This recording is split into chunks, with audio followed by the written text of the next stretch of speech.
Menteri Keuangan Purubaya Yudisadewa menegaskan kepada 200 pengemplang pajak untuk segera membayar kewajiban pajaknya kepada negara dalam waktu sepekan ke depan.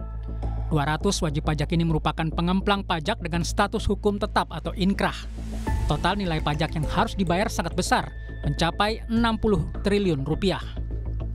Di sisi lain, Purubaya juga akan memastikan para wajib pajak yang patuh melaksanakan kewajibannya membayar pajak untuk dimudahkan urusannya. Bahkan dia bertekad untuk membuka kanal pengaduan khusus bagi wajib pajak yang menemui masalah, seperti misalnya mengalami pemerasan oleh pegawai Direktorat Jenderal Pajak.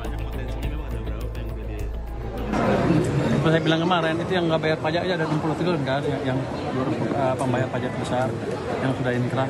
Itu dalam waktu seminggu kan saya paksa bayar. Itu akan masuk di 2026 maksudnya Pak, 60 triliun itu? Wah, 2005.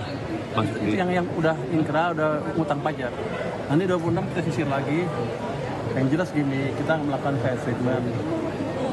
Kalau udah bayar pajak jangan diganggu sama sekali dan nggak ada lagi cerita pegawai pajak meres itu. SPWT dapat melakukan pembayaran juga Pak melalui laman politeknya.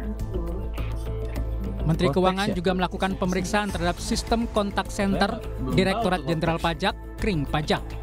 Purubaya menelpon Kring Pajak layaknya seorang pelanggan dan menanyakan terkait sistem perpajakan terbaru.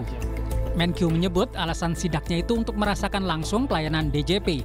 Sebab Purubaya mengaku mendapat laporan yang bagus, tetapi masih ada wajib pajak yang mengeluhkan layanan. Saya cuma tanya kesiapannya seperti apa di dalam, kalau menurut mereka bagus-bagus terus.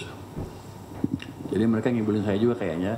Nanti saya akan cek, belum sidak betul ke Cortex-nya karena belum sempat.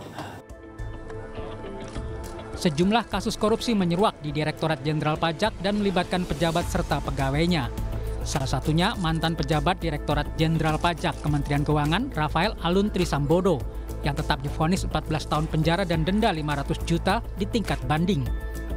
Hakim Pengadilan Tinggi DKI menyatakan Rafael Alun bersalah menerima gratifikasi dan melakukan tindak pidana pencucian uang. Apakah gebrakan dari Menteri Keuangan yang baru ini bisa mendukung keinginan pemerintah untuk mendorong pertumbuhan ekonomi lebih tinggi? Waktu yang akan menentukan. Tim Liputan, Kompas TV.